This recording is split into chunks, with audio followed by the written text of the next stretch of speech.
So friends, आज हम लोग बात करने वाले हैं भारतीय संविधान के सभी भागों के बारे में कि भारतीय संविधान में टोटल कितने भाग हैं और उन भागों में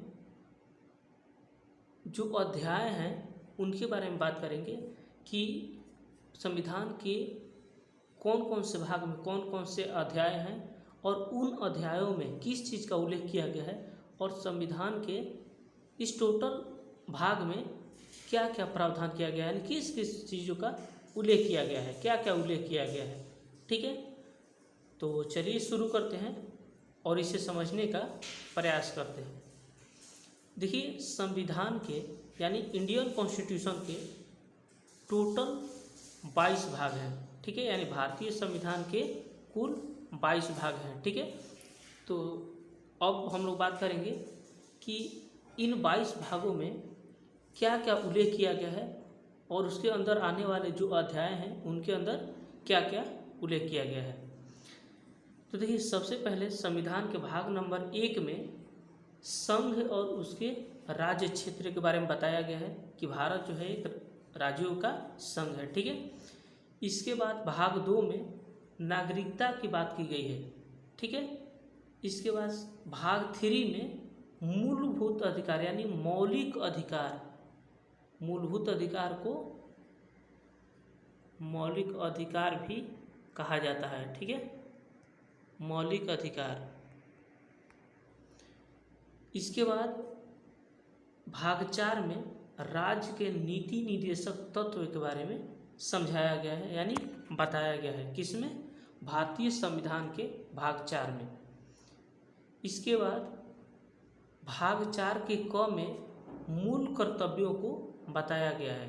ठीक है, इसके बाद भारतीय संविधान के भाग 5 में संघ के बारे में बताया गया है। ठीक है, और भाग 5 के अंतर्गत ये कुछ अध्याय आते हैं। ठीक है, जैसे अध्याय 1 में कार्यपालिका का उल्लेख किया गया है, अध्याय 2 में सांसद का उल्लेख किया गया है, अध्याय 3 में राष्ट्रपति के विधायी अधिकार के बारे में बताया गया है, अध्याय 4 में संघ न्यायपालिका का उल्लेख किया गया है और अध्याय 5 में भारतीय नियंत्रक एवं महालेखाकार के बारे में बताया गया है। ठीक है, इसके बाद भारतीय संविधान के भाग नंबर 6 में राज्य के बारे में बताया गया है और इस भाग 6 के अंतर्गत ये जो अध्याय आते हैं, तो इसमें अध्याय 1 में सामान्य राज्य के बारे में बताया गया है। इसके बाद अध्याय 2 में कार्यपालिका के बारे में बताया गया है। इसके बाद अध्याय 3 में राज्य मंडल के बारे में बताया गया है। इसके बाद अध्याय 4 में राज्यपाल के विधायी अधिकार के बारे में बताया गया है और भाग 5 में राज्यों के उच्च न्यायालय के बारे में समझाया गया है। ठीक है, इसके बाद अध्याय 6 में अधीनस्थ न्यायालय के बारे में बताया गया है। इसके बाद भारतीय संविधान के भाग नंबर 7 में प्रथम सूची के भाग ख में राज्यों के बारे में बताया गया है। इसके बाद भाग 8 में संघ राज्य क्षेत्र के बारे में समझाया गया है। इसके बाद भाग 9 में पंचायत का उल्लेख किया गया है और 9 के ए में यानी 9 के क में नगर पालिकाएँ के बारे में बताया गया है। ठीक है, इसके बाद भारतीय संविधान के भाग 10 में अनुसूचित जनजाति क्षेत्र के बारे में बताया गया है।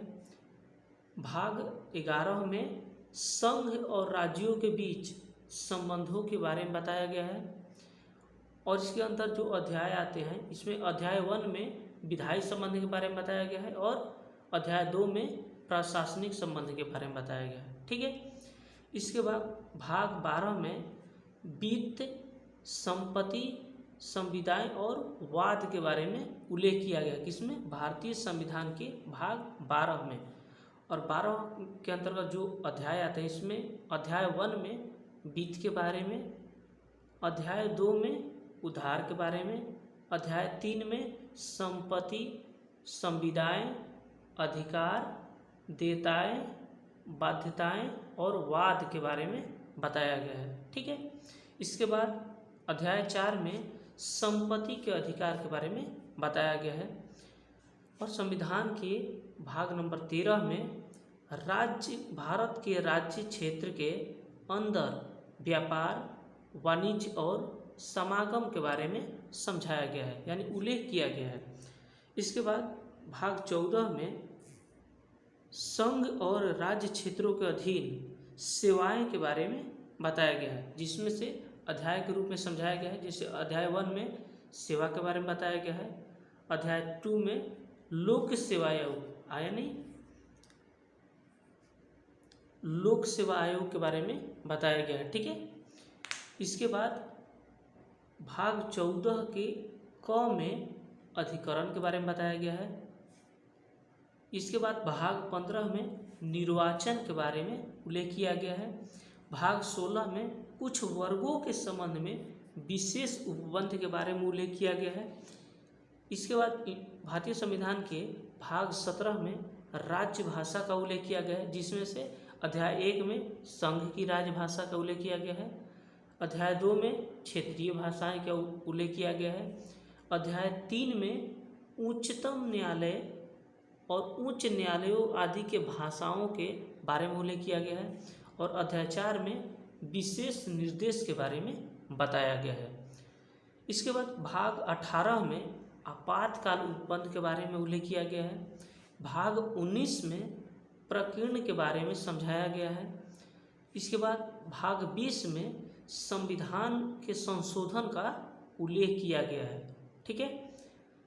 इसके बाद भारतीय संविधान के भाग 21 में अस्थायी, संक्रमणकालीन और विशेष उपबंध के बारे में बताया गया है, और भाग 22 में संक्षिप्त नाम, प्रारंभ, हिंदी में प्राधिकृत पाठ और निरसरण के बारे में उल्लेख किया गया है। किसमें? भाग 22 में। तो ये थे कुल 22 भाग भारतीय संविधान के। तो चलिए आज का वीडियो जो है यहीं पर समाप्त करते हैं। तब तक के लिए अच्छे से पढ़ाई करिए, मिलते हैं नेक्स्ट वीडियो में। तब तक के लिए जय हिंद।